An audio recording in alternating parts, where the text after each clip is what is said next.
बिस्मिल्लाहिर्रहमानिर्रहीम। अस्सलाम वालेकुम नाज़रीन, मैं हूँ इरफान हाशमी और आपको प्रोग्राम में खुश आमदीद कहता हूँ। तारीफ़ ही उस रब्बुल इज़्ज़त के लिए जिसकी तरफ हम सब को लौट कर जाना है और जिसके हुजूर हम सब को एक दिन पेश किया जाएगा।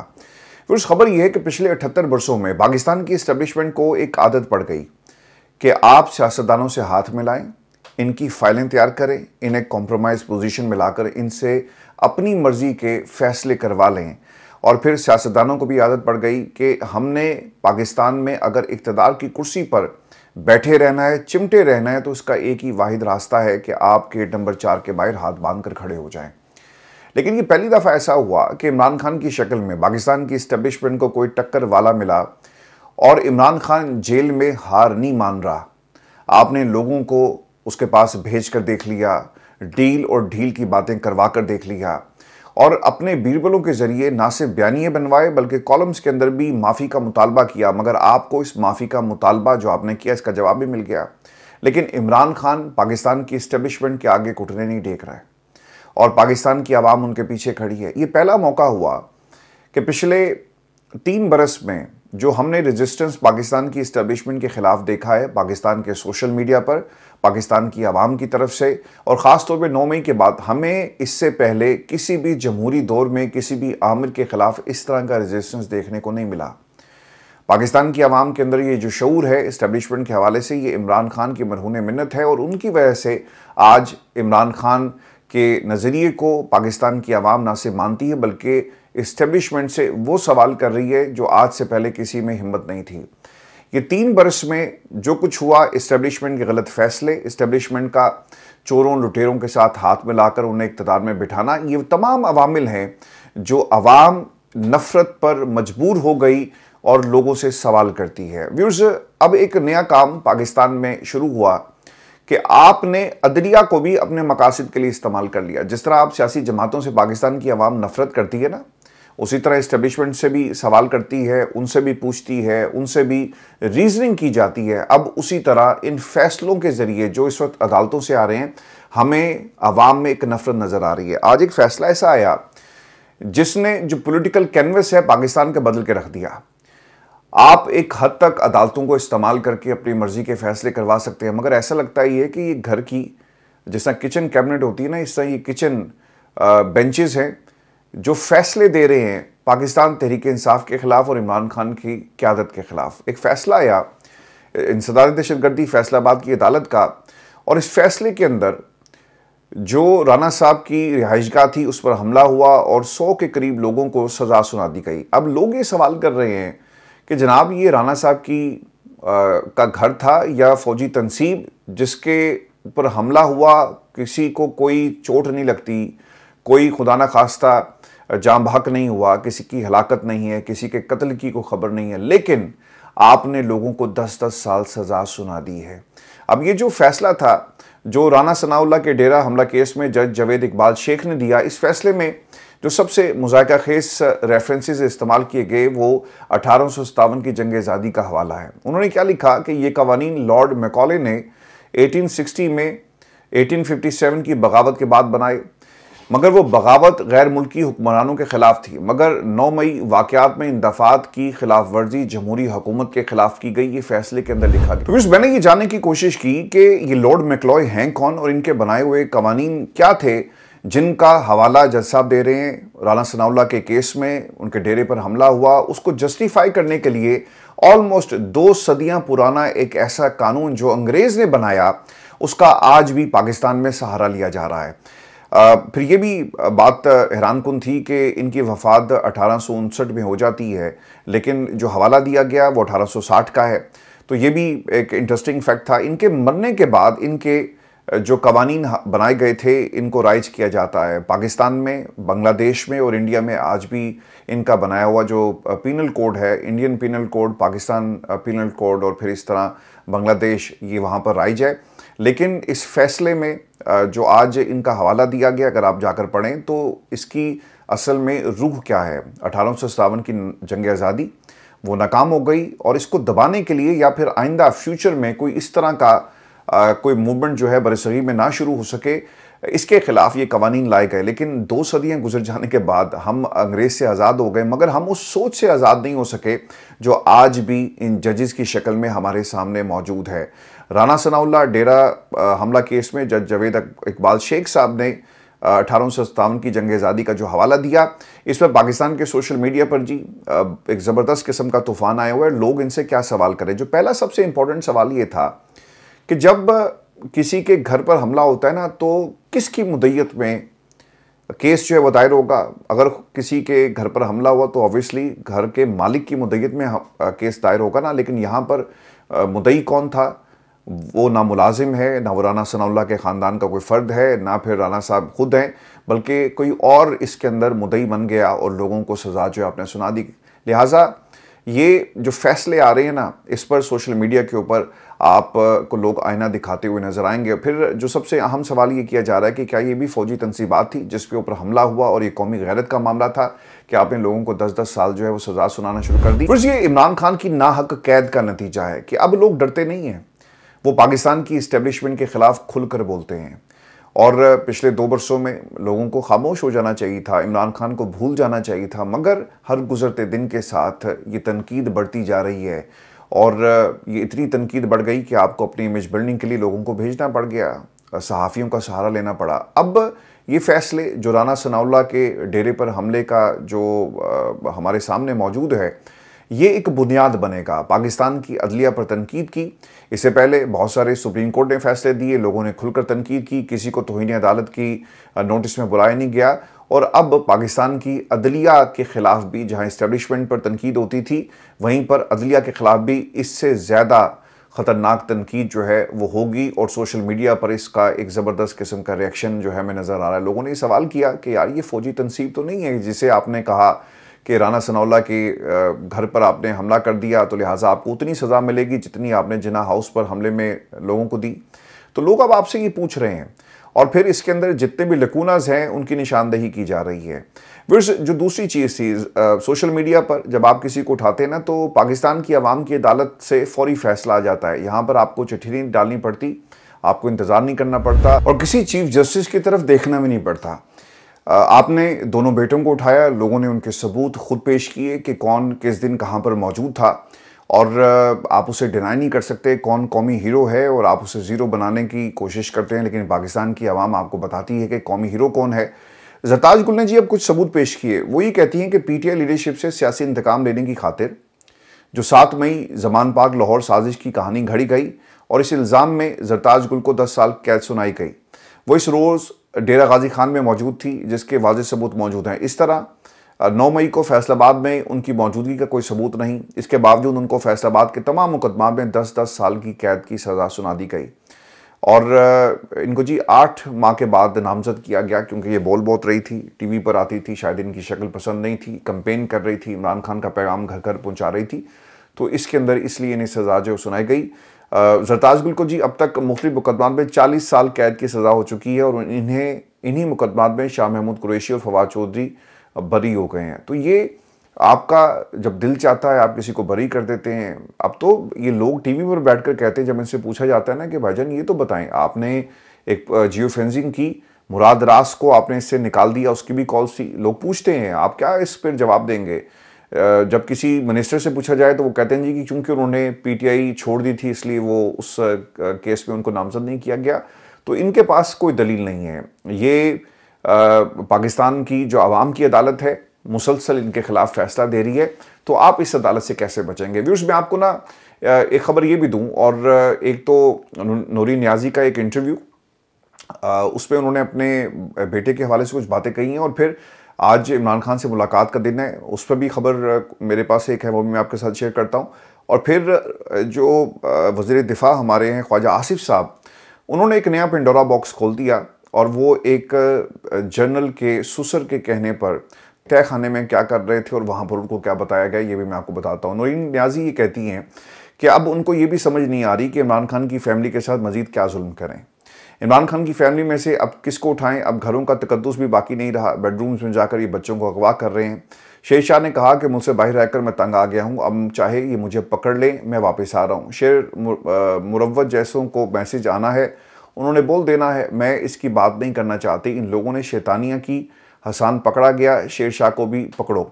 अलीमा खान ने हर वक्त अपना सामान पैक करके गाड़ी में रखा होता है, ये मुझे गिरफ्तार कर लेंगे। अलीमा खान पर 302 का मुकदमा है और इसके साथ साथ 70 से 80 FIRs हैं। अलीमा खान ज़मानत भी नहीं करवा रही। 3 हफ्ते हो गए ये हमारी इमरान खान से मुलाकात नहीं होने दे रहे। हम अडयाला जाते हैं, सुबह से शाम तक बिठाए रखते हैं और शाम को हमें कह देते हैं कि अब आपका टाइम ख़त्म हो गया। अच्छा, एक तो जी हसन न्याजी के कंधे में तकलीफ़ की बात वो उनकी वालदा ने की है और जो उनका बुनियादी हकूक़ है उनमें से एक है कि उनका मेडिकल चेकअप करवाया जाए, तो उन्हें MRI की इजाज़त जो है वो नहीं दी जा रही। लेकिन व्यूअर्स, आज एक तो मुलाकात का दिन है और एक लिस्ट भेजी गई है जी, और इस लिस्ट के अंदर किन किन लोगों के नाम हैं और क्या मुलाकात होगी। एक तो बैरिस्टर गौहर हैं, एज़ यूजुअल यूज़लेस।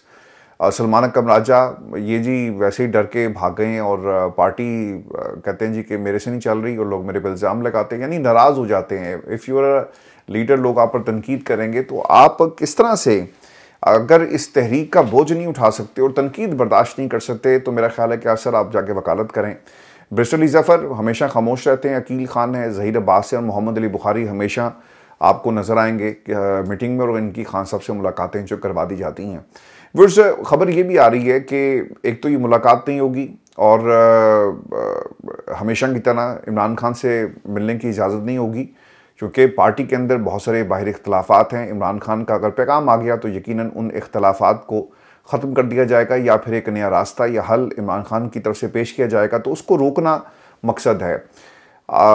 जो बहस शुरू हुई अलीमा खान एंड बिटवीन सलमान अकरम राजा, वो ज़िमनी इंतखाब को लेकर थी। आपको याद होगा कि कुछ दिन पहले जब इन्होंने इससे पहले भी पार्टी छोड़ने की बात की थी, तो अलीमा खान ने कहा था कि हमारी आपको भरपूर सपोर्ट है, लेकिन जब आप फैसले अपनी मर्ज़ी से करें और कहें कि हमने ज़िमनी इंतखाब लड़ना है और हम इमरान खान साहब से बात करेंगे, ऐसी असम्बली का क्या फ़ायदा, ऐसी असम्बली में बैठने का क्या फ़ायदा जहाँ पर आपके अपोजिशन लीडर को पकड़ लिया जाता है और आपने वहाँ पे कौन सा कोई तीर मार लिए कि आप इस असम्बली में आप अपने लोगों को मज़ीद भेजेंगे। तो इस असम्बली में होना या ना होना एक बराबर है। ये सिर्फ, हाँ, ये जो नए कवानीन और तरामीम जो की गई हैं, इसमें एक मेंबर की वैल्यू जी बढ़ जाती है और उसके वोट की अहमियत है, वो अपने वोट को बेच सकता है और किसी को कानों कान खबर भी नहीं होगी। तो ये इसके अंदर ज़रूर फ़ायदा है।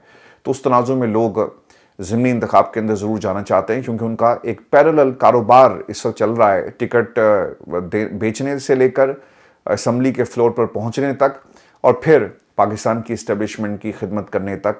ये एक पूरा आपको एक नेक्सस जो है वो नज़र आएगा। अभी ख्वाजा आसिफ साहब ने एक और पेंडोरा बॉक्स खोल दिया जी, और इससे पहले उन्होंने जो ब्यूरोक्रेसी थी उसके हवाले से बातें की। इनकी जदादें पुर्तगाल और दूसरे ममालिक का वो हवाला दे रहे थे, तो इन्होंने कहा जी मैंने काम शुरू कर दिया और मैं सबूत इकट्ठे कर रहा हूँ। तो अगर वो सबूत आप शेयर नहीं करते और खामोश हो गए, तो आप भी उतने ही बड़े मुजरिम हैं जिन्होंने पाकिस्तान को लूटा। जितना इन लोगों का किरदार है, आपका भी उतना ही किरदार है, क्योंकि आप इनके नाम नहीं ले रहे और अगर आपके पास सबूत हैं तो किसके कहने पर आप खामोश हो गए। एक तो जी उन्होंने कहा कि पाकिस्तान तहरीक-ए-इंसाफ से, अब जहाँ ख्वाजा आसिफ से पहले इस्टेब्लिशमेंट के लोगों की कोशिश की, डॉक्टर्स ने कोशिश की, बिजनेसमैन अमेरिका से आकर कोशिश करते हैं, पाकिस्तान के खैर खाओं का टोला पहुंच गया, सब ने कोशिशें करके देख ली, लेकिन इमरान खान ने इनकार कर दिया। अब वहीं पर कॉलम नवीसों की ज़रूरत पड़ी, उनका भी आपने नतीजा देख लिया, अंजाम क्या हुआ। फिर इंसार अब्बासी साहब मैदान में आए, उन्होंने भी एक कॉलम लिखकर माफ़ी और रिहाई की बात की। अब सवाल ये है कि ये ख्वाजा आसिफ साहब लॉन्च हो गए हैं एक तरह से, और उन्होंने भी वही मुतालबा कर दिया जो इससे पहले कई कर चुके हैं। वो क्या कह रहे हैं? वो ये कह रहे हैं कि कप्तान से माफ़ी का मुतालबा। ख्वाजा आसिफ ने तहरीक-ए-इंसाफ को क्या मशवरा दिया? 9 मई पर माफ़ी या पछतावे या इजहार शर्मिंदगी के बगैर मामला क्लोज नहीं हो सकता। पार्लियामेंट में कह दें, अदालत में कह दें, या कौम से माफ़ी मांग लें या इदारे से मांग लें, अगर सियासत करनी है तो कौमी क़यादत करनी है तो ये आपको करना पड़ेगा। निज़ाम के हवाले से कहा कि ये हाइब्रिड निज़ाम है जो आवाम को डिलीवर कर रहा है, यही निज़ाम चलता रहेगा। 27वीं तरमीम का मुझे इल्म नहीं है। देखें, एक तो बात जो आपने कही ना कि अगर सियासत करनी है तो कौमी क़यादत करनी है तो ये करना पड़ेगा। देखिए, सियासत तो आप कर रहे हैं ना, वो तो लीडर है, आप सियासतदान हैं, आपने कॉम्प्रोमाइज़ किया, वो कॉम्प्रोमाइज़ नहीं कर रहा। आपको कुर्सी से प्यार होगा, उसे कुर्सी से प्यार नहीं है। आप कुर्सी की सरकार हैं और वो लोगों की सरकार है, वो दिलों की सरकार है और वो लोगों के दिलों में रहता है। तो सर ये फ़र्क है। लीडर्स कौमें बनाती हैं, सियासतदान सिर्फ अपने आप को या अपने खानदान के बच्चों को बनाते हैं। तो इसमें बड़ा जमीन आसमान का फर्क है। अभी उन्होंने ना एक और भी बात की कि हमारी कारकर्दगी की वजह से अब पाकिस्तान तहरीक इंसाफ का कोई चांस नहीं है। बिल्कुल आप ठीक कह रहे हैं, आपकी कारकर्दगी सर बड़ी ज़बरदस्त है। वोट पॉलिश करना, इस्टेब्लिशमेंट की हाँ में हाँ मिलाना, पाकिस्तान की जमहूरियत का जो हमने लबादा उड़ लिया और पीछे से हम अंदर से इस्टेब्लिशमेंट के बंदे हैं, ऐसी कारकर्दगी तो तहरीक इंसाफ नहीं दिखा सकती। हाँ, इनमें कुछ लोग हैं जो कोशिशें करते हैं इमरान खान के नज़रिए के ख़िलाफ़, लेकिन ये कोशिश या ये कारकर्दगी इमरान खान नहीं दिखा सकता। ये सिर्फ कारकर्दगी आपके पास है।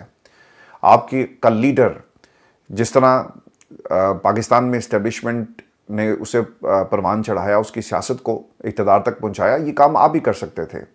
जो व्हीलर डीलर आसिफ अली जरदारी साहब जिसके लिए वो मशहूर हैं, ये काम और ये कारकर्दगी आप ही की है। जिस रात पाकिस्तान में एक साबिक मौजूदा वज़ीर आज़म के ऊपर, शहबाज शरीफ के ऊपर फ़र्द जुर्म आयद होनी थी, वो कहता है मेरी कमर में दर्द है, उसके केस पे तारीख मिल जाती है और अगले दिन उसे वज़ीर आज़म बना दिया जाता है। और वो कारकर्दगी सिर्फ आपकी जमात दिखा सकती है। आपके प्लेटलेट्स ऊपर नीचे होते हैं, ये भी कारकर्दगी आप ही दिखा सकते हैं। जर्नैलों से डील करने की कारकर्दगी, किसी के तय खाने में जाकर मुलाकात करना और फिर मुलाकात के बाद रिएक्शन, किसी को मुल्क का आर्मी चीफ बनाना, ये कारकर्दगी। तो ऐसी कारकर्दगी सिर्फ आप ही दिखा सकते हैं, इमरान खान नहीं दिखा सकता। फिर उन्होंने एक और बात की कि मकामी हुकूमतों का निज़ाम मुतहरिक कर दें, नए सूबों की ज़रूरत ही नहीं पड़ेगी। इस वक्त इख्तियारात और वसाइल की निचली सतह तक मुंतकिल नहीं, सिर्फ लाहौर, कराची, पेशावर और कोयटा ने खुद को मालदार कर दिया, बाकी अजला वैसे के वैसे हैं। ख्वाजा आसिफ को ये भी बताना चाहिए था कि नवाज शरीफ साहब 3 बार वज़ीर आज़म बने, ठीक है। इस मुल्क के अंदर आपकी 3 दफ़ा हुकूमत आती है, आपने क्या इस मुल्क को दिया? आपके जो दूसरा लीडर है नंबर 2, वो 2 बार वज़ीर आज़म बना, आपने इस मुल्क को क्या दिया? शहबाज शरीफ साहब पंजाब के अंदर वज़ीर आला रहे, कितनी दफ़ा रहे? जब भी नवाज शरीफ साहब आए ये वज़ीर आला रहे, बल्कि एक दफ़ा वज़ीर आज़म नहीं थे तब भी ये वज़ीर आला रहे। तो 3 दहाइयों से हुकूमत आपकी है इस सूबे के अंदर, लेकिन अगर तरक्की नहीं कर रहा तो इसमें इमरान खान का कसूर नहीं। बल्दियाती निज़ाम को आप खड़ा नहीं कर सके, इसमें इमरान खान का कसूर नहीं, आप लोगों का कसूर है। और इसमें आपको ये भी खबर दूं कि पाकिस्तान मुस्लिम लीग नून और इस्टेब्लिशमेंट में लड़ाई की बात हो रही है और पिछले कुछ दिनों में ये डेवलपमेंट्स हुई। जो नून लीग के करीब समझे जाने वाले सहाफ़ी हैं वो आपको यही बताएंगे कि ड्राइंग रूम्स में सब क्या चल रहा है। एक तो पाकिस्तान की इस्टेब्लिशमेंट नून लीग को बहुत समझती है, और वो क्यों समझती है? वो इसलिए कि एक बैगेज है, 17 से 117 आपने सीटें बनाकर दी और फिर तमाम ऑप्शंस आपके नून लीग की शक्ल में मौजूद हैं। दूसरी तरफ जो सबसे बड़ा सवाल उठाया जा रहा है कि नून लीग डिलीवर नहीं कर पा रही। सारा काम जो है इस्लामाबाद के अंदर 3 लोग कर रहे हैं और उनका ताल्लुक ब्यूरोक्रेसी से है। इसी तरह पंजाब के अंदर भी ब्यूरोक्रेसी सब कुछ कर रही है, मरीम नवाज़ कुछ नहीं कर रही। उनको बताया जाता है मैडम ये कर दें, वो कर देती हैं। और फिर जो ब्यूरोक्रेसी, ख्वाजा आसिफ ने ब्यूरोक्रेसी का नाम लेकर जो तहकीकात नहीं हुई, चूँकि सियासतदान कुछ नहीं कर रहे थे, तो ब्यूरोक्रेसी काम छोड़ देगी, ये भी एक प्रेशर आपको यहाँ पे नज़र आएगा। दूसरी चीज़ जो बताई जाती है कि नवाज शरीफ सियासत में वापस आना चाहते हैं। वो चाहते हैं कि डिस्कस ही ना हो, चूँकि अब कानून बन गया है तो फील्ड मार्शल की तोसी के लिए नोटिफिकेशन की ज़रूरत नहीं होगी।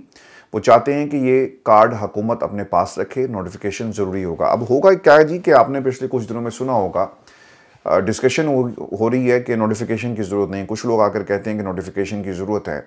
तो ये दोनों तरफ से कार्ड जो हैं वो खेले जा रहे हैं और इसके ऊपर कोई हतमी जवाब जो है वो नहीं आ रहा। या तो नवाज शरीफ साहब कह देना कि हाँ फील्ड मार्शल साहब को नोटिफिकेशन की ज़रूरत नहीं है और वो फील्ड मार्शल ही रहेंगे, और आर्मी चीफ की तोसी का मामला जो है इसे बिला वजह कंट्रोवर्शियल बनाया जा रहा है।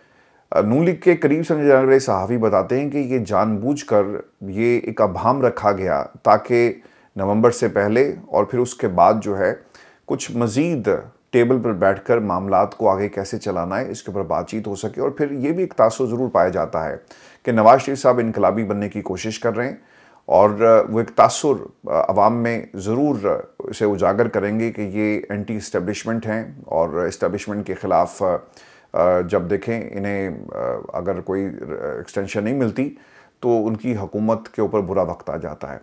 अब ये आने वाले दिनों में पता चल जाएगा।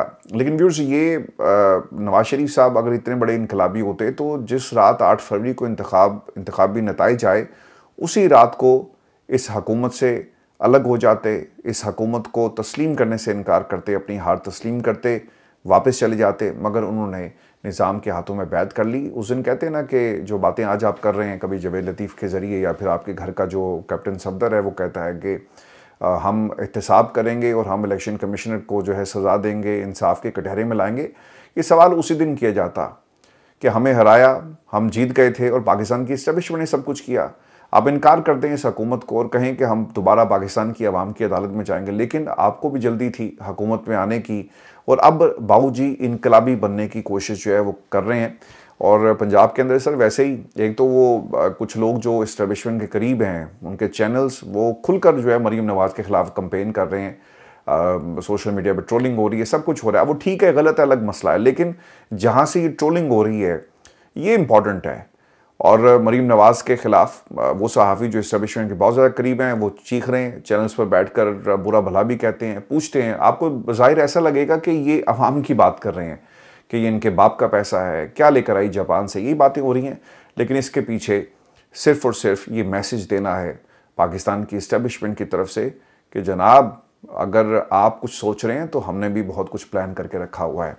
फिर मैं आपको ये भी खबर दे दूं कि एक तो इंजीनियर मोहम्मद अली मिर्ज़ा साहब को जी गिरफ़्तार कर लिया गया है। तफसीलात के मुताबिक मोहम्मद अली मिर्ज़ा को जेहलम में उनकी एकेडमी पर रेड करके गिरफ़्तार किया गया। उनकी गिरफ़्तारी के बारे में मुतज़ाद इतलात हैं।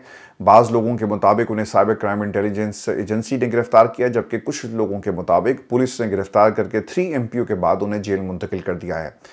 मोहम्मद अली मिर्ज़ा ने एक पॉडकास्ट में 2 मुख्तलिफ फ़िरक़ों के लोगों की आपस में शादी हो सकती है इस हवाले से कोई बातें की।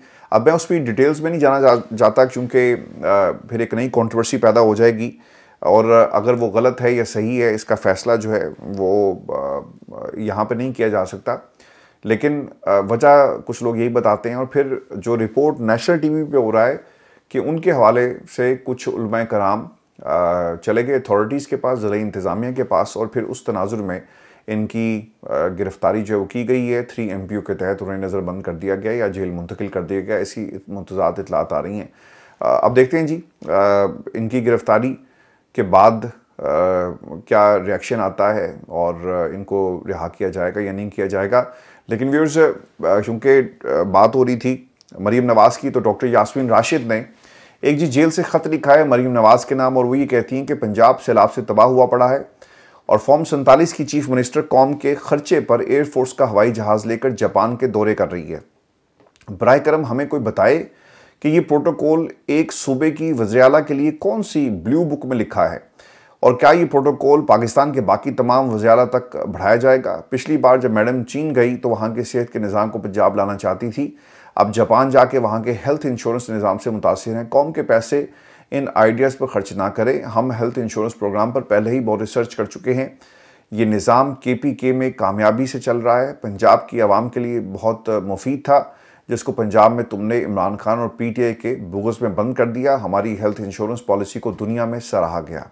ये बात बिल्कुल दुरुस्त है और मरीम ने सिर्फ अपने जो इनकी पर्सनल सियासत है उसको यकीनन बढ़ाने के लिए और जहाँ पे आज हम मौजूद हैं व्यूअर्स, जिस मकाम पर एज अ कौम, इन्हीं गलत फ़ैसलों की वजह से है। आज पाकिस्तान के अंदर ये भी एक तकलीफ़ दे बात है जब आप इस किस्म की ख़बरें आपको सुनने को मिलती हैं। पता ये चला है जी कि मियाँ वाली में नून लीग की इलेक्शन मुहिम की रैली में PTI के नारे लगाने वाले वर्कर्स पर FIR दर्ज कर ली गई है और नून लीग की रैली रवाना होने लगी तो PTI कारकुनान तहरीक इंसाफ के हक़ में नारेबाजी करते रहे, हुल्लड़बाजी करते रहे, अमन आमा की सूरत हाल ख़राब कर दी।